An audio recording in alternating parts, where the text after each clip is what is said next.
আসসালামু আলাইকুম everyone, welcome back to my channel Rani রান্নাঘরে। প্রতিদিনের মতো আজকে আমি আপনাদের সামনে হাজির হয়ে গেলাম আরেকটি রেসিপি নিয়ে। আজকের রেসিপিটি হচ্ছে গুঁড়া দুধ দিয়ে পুডিং বানানোর সহজ রেসিপি। আর এই রেসিপিটি দেখতে যেমন লোভনীয়, খেতেও কিন্তু খুবই মজা। আর এই রেসিপির জন্য প্রথমে আমি এখানে নিয়ে নিয়েছি 4টা ডিম। আর এই ডিমটা কিন্তু অবশ্যই নর্মাল হতে হবে। এবার আমি এর ভিতরে দিয়ে দিব 1.5 কাপ পরিমাণে চিনি। চিনিটা আপনারা আপনাদের স্বাদ মতো দিয়ে দিতে পারেন, সমস্যা নেই। এবার আমি এতে দিয়ে দিব অল্প পরিমাণে একটু লবণ, মিষ্টি ব্যালেন্সটা ঠিক রাখার জন্য। এবার দিয়ে দিব 1/2 চামচ বেকিং পাউডার। এবার সবগুলো একসাথে আমি ব্লেন্ডারে ভালো করে ব্লেন্ড করে নেব।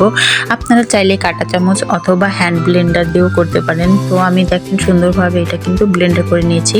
এই দেখেন একদম সুন্দরভাবে হয়ে গেছে। এবার আমি এটাকে নামিয়ে নিব। এদিকে আমি একটা পাতিলের ভিতরে 1 কেজি পরিমাণ পানি দিয়ে পানিটাকে জাল দিয়ে সুন্দরভাবে ফুটিয়ে 1/2 কেজি পরিমাণ বানিয়ে নিয়েছি। এবার আমি এর ভিতরে 1 টেবিল চামচ দিয়ে দিয়েছি কর্নফ্লাওয়ার। দিয়ে আমি এটাকে সুন্দর করে নেড়ে পানির সাথে মিশিয়ে দিয়ে দিয়েছি। এবার আমি এখানে নিয়ে নিয়েছি 1 প্যাকেট ফ্রেশ গুঁড়া দুধ। দিয়ে আমি সুন্দর করে এটাকে নেড়ে মিশিয়ে নিয়েছি। দেখেন দুধটা কত ঘন হয়েছে।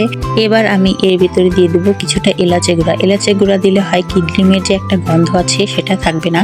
তো আমি দেখেন সুন্দর করে আবারও এলাচের গুঁড়াটা দিয়ে ভালোভাবে দুধের সাথে মিশিয়ে দিয়েছি। এবার আমি এর ভিতরে দিয়ে দেবো ডিম, চিনির মিশ্রণটা দিয়ে আবারও আমি এগুলোকে নেড়ে ভালোভাবে একবারে দুধের সাথে মিশিয়ে দিচ্ছি, যাতে এর ভিতরে কোনো রকম কোনো না থেকে যায়।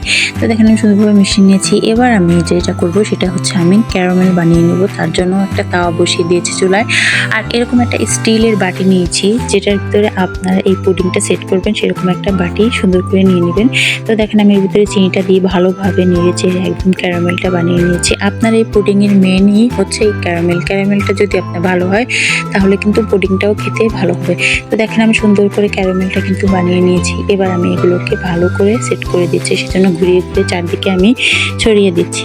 তো দেখেন আমি সুন্দরভাবে ছড়িয়ে দিয়েছি। তো এবার আমি এটাকে কিছুক্ষণের জন্য রেখে দেবো ঠান্ডা হওয়ার জন্য। তো ফিরে আসলাম, দেখেন আমার চিনিটা কিন্তু একদম সেট হয়ে গেছে, সুন্দরভাবে একদম ঠান্ডা হয়ে মিশে গেছে। এবার আমি এর ভিতরে দুধের মিশ্রণটা ঢেলে দিব। তো আমি সুন্দর করে এর ভিতরে দুধের মিশ্রণটাকে ঢেলে দিলাম।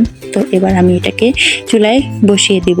তার জন্য আমি চুলায় একটা কড়াই বসিয়ে দিয়েছি। কড়াইটাকে আমি সুন্দর করে গরম করে নিয়েছি। এবার আমি এর ভিতরে দিয়ে দিলাম পরিমাণ মতো একটু পানি দিয়ে এর ভিতরে একটা স্ট্যান্ড বসিয়ে দিলাম। আপনারা চাইলে টিস্যু অথবা নরম কাপড়ও দিতে পারেন। তো দেখেন আমি সুন্দর করে স্ট্যান্ডের উপরে বাটিটাকে বসিয়ে দিলাম। এবার আমি একটা ঢাকনা দিয়ে ঢেকে দিলাম বাটিটা, তার উপরে আর একটা ঢাকনা দিয়ে ঢেকে দিলাম। ফিরে আসলাম 30 মিনিট পর। দেখেন মাশাআল্লাহ আমার পুডিংটা কিন্তু একদম রেডি হয়ে গেছে। তো দেখেন আমি একটা কাঠি দিয়ে দেখে নিলাম যে এর ভিতরে কতখানি হয়েছে। আমার পুডিংটা কিন্তু সুন্দরভাবে হয়ে গেছে। এবার আমি 10 মিনিট ঠান্ডা হতে এভাবে ঢেকে রেখে দেবো। এই তো ফিরে আসলাম, দেখেন মাশাআল্লাহ আমার পুডিংটা কিন্তু একদম সুন্দরভাবে সেট হয়ে গেছে। এবার আমি একটা ছুরি দিয়ে চারপাশটা সুন্দরভাবে ঘুরিয়ে নিচ্ছি। এবার একটা প্লেটে আমি ঢেলে নিব। তো এই তো আমি ঢেলে নিচ্ছি। দেখেন মাশাআল্লাহ আমার পুডিংটা এত সুন্দর হয়েছে যা বলার বাহিরে। দেখে মনে হচ্ছে ছানার কাঁচাগোল্লা। তো আপনারা অবশ্যই বাসায় এইভাবে ট্রাই করবেন আর আমাকে কমেন্টে জানিয়ে যাবেন যে খেতে কেমন হয়েছে। বাইরে থেকে আজে বাজে জিনিস না কিনে খেয়ে বাসায় এইভাবে স্বাস্থ্যসম্মত এবং পুষ্টিকর খাবার বানিয়ে নিজেও খান এবং আপনার বাচ্চাদেরকেও খাওয়ান।